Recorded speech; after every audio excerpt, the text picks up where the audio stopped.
Few people know that before Leonardo DiCaprio became the king of Hollywood, before the Oscars and the global fame, he was just a boy growing up in a neighborhood where danger lurked on every corner. His childhood home wasn't the glamorous Los Angeles mansion people imagine today. It was a small apartment in East Hollywood, squeezed between rundown buildings, where the streets were filled with drug dealers, gang violence, and poverty.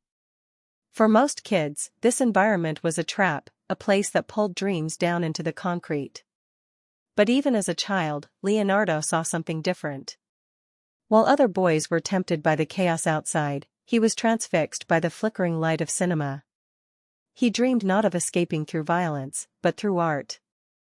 Yet chasing that dream seemed almost impossible.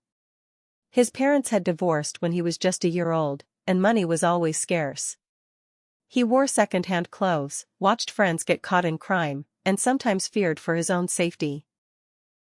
And yet, in the middle of a neighborhood where gunshots were background noise, this boy held on to an extraordinary belief that one day, the world would watch him on screen. What follows is the journey of how Leonardo DiCaprio, a kid from the streets of East Hollywood, chose a path that defied his environment and transformed him into one of the greatest actors of our time. Leonardo Wilhelm DiCaprio was born in Los Angeles in 1974, the only child of George DiCaprio and Ermeline Birkin. His parents were young, artistic, and full of dreams, his father a comic book distributor, his mother a legal secretary who had emigrated from Germany. But when Leo was just a year old, their marriage fell apart. Divorce was hard enough, but what really shaped his world was where he grew up afterward. While his mother struggled to make ends meet, they moved into a cramped apartment near Hollywood Boulevard, a far cry from the star-studded sidewalks tourists imagine. In reality, East Hollywood in the 1980s was a tough neighborhood. Gangs roamed the streets, drug use was rampant, and crime was part of daily life. Leonardo would later describe seeing heroin addicts lying in alleys and hearing gunshots at night. He recalled begging his mother not to walk him through certain streets because the danger was so visible. For many kids, this environment was destiny. It swallowed them whole, pulling them into violence, addiction, or despair. But young Leo had something different burning inside him, a restless imagination. He didn't just see the chaos around him, he saw stories, characters, emotions waiting to be expressed. And he had a mother who believed in him fiercely. Ermeline worked long hours but never stopped encouraging Leo's creativity, taking him to auditions, sitting patiently in waiting rooms, and reminding him that he was meant for something beyond the streets. Still, nothing came easy. At school, Leo often felt like an outsider.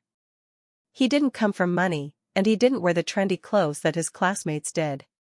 He fought off feelings of insecurity by making people laugh, turning into the class clown.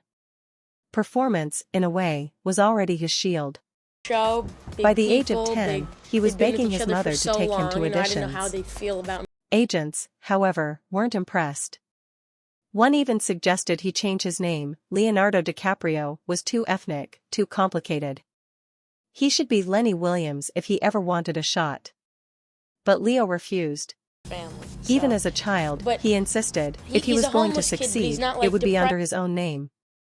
The rejections piled up. Casting directors often told him he was too hyper, too unconventional looking. He didn't fit the clean-cut image of child stars on TV commercials. For a while, he was stuck in the limbo of Hollywood's almosts, a kid who showed up, gave his all, but walked away with nothing. But he didn't quit. He kept auditioning, kept showing up, kept learning. His first real breakthrough came with television. Small roles in commercials, then guest spots on shows like Growing Pains. Boy, did we eat well They that weren't night. glamorous, but they were steps forward, proof that perseverance mattered. Meanwhile, the pull of his old neighborhood was still there. Friends were slipping into crime and drugs. Leonardo had to make a conscious choice every day not to follow. Acting wasn't just a dream anymore, it was survival. It was his escape hatch from a life that could easily have swallowed him. Then came the moment that changed everything. In 1993, at 19 years old, Leonardo landed a role opposite Robert De Niro in This Boy's Life. De Niro, one of the most respected actors alive, personally handpicked him after auditioning dozens of teenagers. You just can't stand the fact that I Suddenly, the exist. kid from No, East it's Hollywood not that. was standing toe-to-toe with a legend, holding his own. The performance was raw, intense, and unforgettable. Hollywood finally took notice. A year later, he stunned audiences Gilbert. again in What's Eating Oh, Gilbert you're Grape, Gilbert. playing I'm Arnie, a Gilbert. boy with an intellectual disability.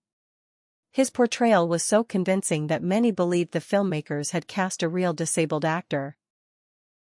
At just 19, Leo was nominated for his first Academy Award.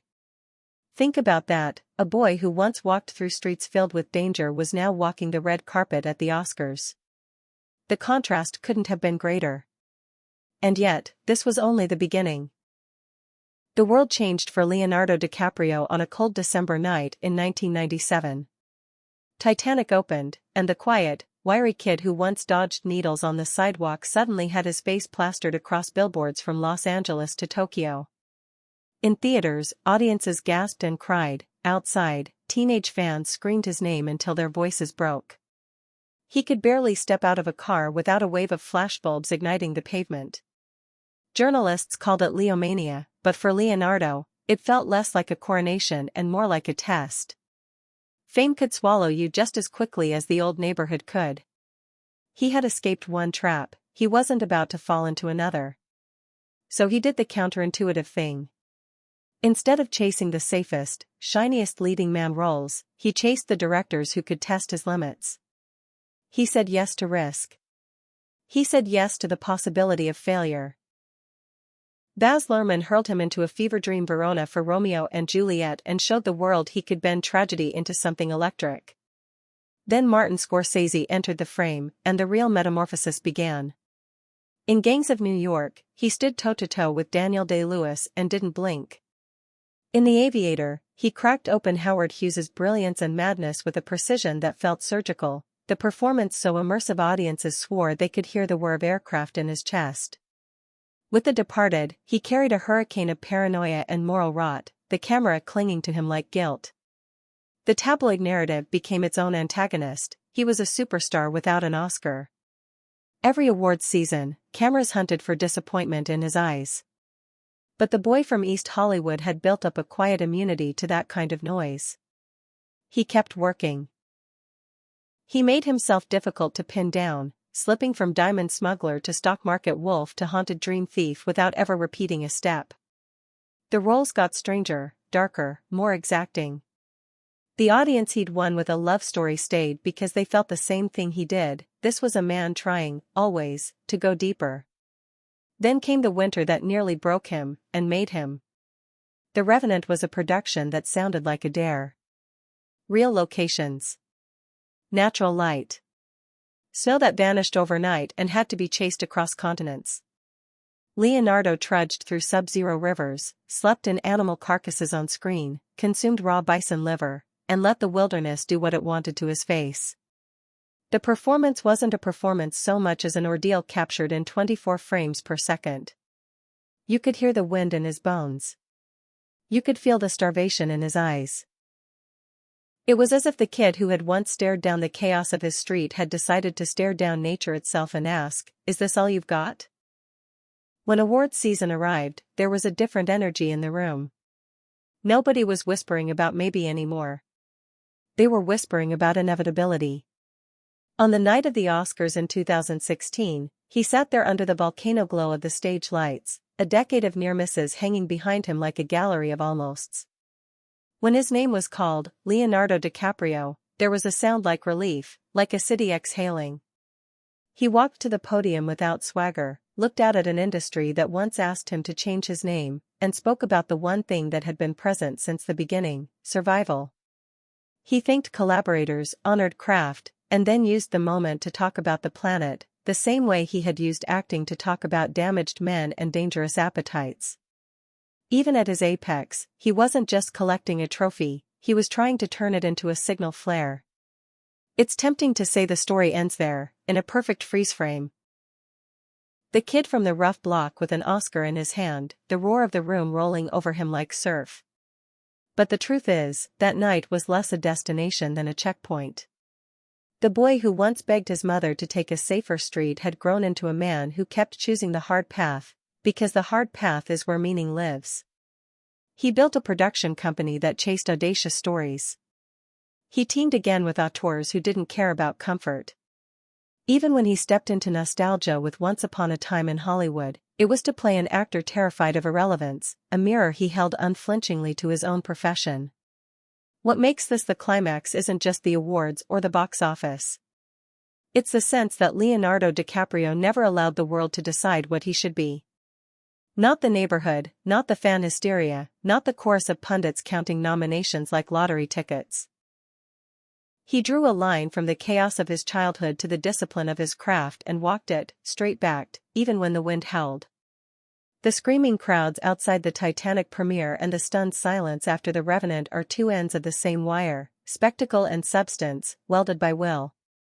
He once stared out a fifth-floor window at a street that tried to teach him complacency.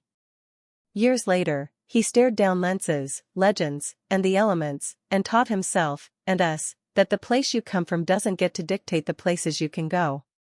The neighborhood gave him a map of pitfalls. The work gave him wings. Today, Leonardo DiCaprio stands as more than just one of the most acclaimed actors of his generation. He is a cultural figure who embodies resilience, reinvention, and responsibility. The boy who once fell asleep to the sound of gunshots outside his window is now a man who uses the world stage not only to perform, but to speak. What sets him apart isn't only his craft, though few can deny the ferocity and depth he brings to every role. It's the choices he's made. He refused to be typecast after Titanic, walking away from easy money to chase harder truths. He refused to change his name when told it was too foreign. He refused to let rejection define him. At every fork in the road, he chose the harder path, because he knew that's where authenticity lived. And he hasn't stopped at acting. Leonardo has become one of the most visible environmental activists in the world, founding the Leonardo DiCaprio Foundation to fight climate change, protect wildlife, and safeguard oceans. The kid who grew up watching neighborhoods decay now spends his fortune trying to protect a planet from decay of its own. The lesson is stark and simple: none of us choose where we are born. Leonardo didn't choose the broken sidewalks, the needles in the gutter, or the sound of sirens as lullabies. But he chose what to do with it. He chose to imagine something bigger. He chose discipline over despair. He chose to walk a road no one around him could see, until the world had no choice but to follow. So if his life tells us anything, it's this: the place you start doesn't decide the place you finish. Dreams don't belong to the privileged streets or the safe suburbs. They belong to anyone bold enough to keep chasing them. And Leonardo DiCaprio's journey proves that even in the darkest corners, a vision can ignite, and with enough grit, it can light up the world. Leonardo DiCaprio's journey is more than a Hollywood fairy tale. It's proof that greatness can be born in the unlikeliest places. From a childhood surrounded by crime and struggle to standing on the Oscar stage, his story shows us that your beginnings don't dictate your destiny. So the next time someone tells you the odds are against you, remember Leo. Remember the boy who refused to change his name, who kept auditioning after countless rejections, who turned survival into art. He didn't let the streets define him. He defined himself, and in doing so, he carved a path that inspires millions. If this story moved you, don't stop here. We share more untold journeys, more stories of stars who rose from nothing to rewrite their futures. Hit that like button, subscribe to the channel, and drop a comment below: which celebrity's journey inspires you the most? Because these stories aren't just about them, they're about all of us. And maybe, just maybe, Leonardo's path can spark something in yours.